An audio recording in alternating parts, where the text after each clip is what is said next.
call limited acceleration by limiting your forward move. Okay.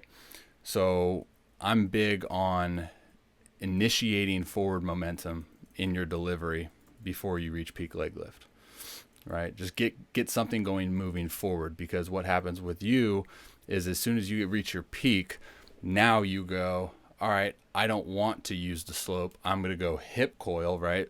Kind of that sense of like, oh, I got to stay back. I've been there. I've been taught that too. So now what this hip coil does is it now limits even more your ability to accelerate down the mound, right? So you shoot into this hip coil, big hip coil here, feels pretty powerful over that back leg, right? Your arm's out on time. That's perfect. It's all things that we used to be taught.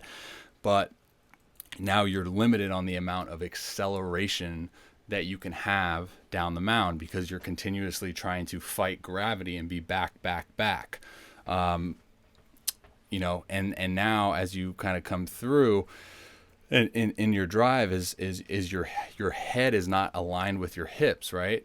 So your ability to control the center mass of your body now is limited because they're apart. Right? Your hips are moving forward, your head's staying back, and it doesn't really catch back up until right here, and now you're landing.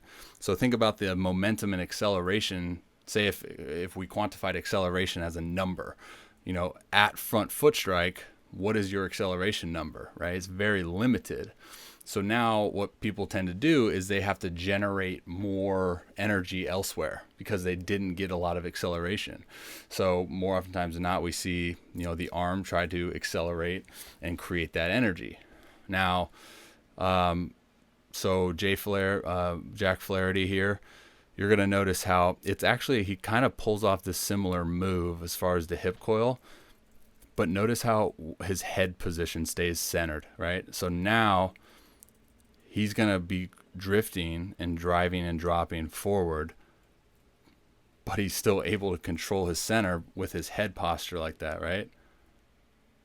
So that's a very elite move, right? So now when you see him at front foot strike, he's like 60-40, right? He's landing with more force into that lead leg, whereas again with you, you know, you're landing and you still have momentum or force like behind you.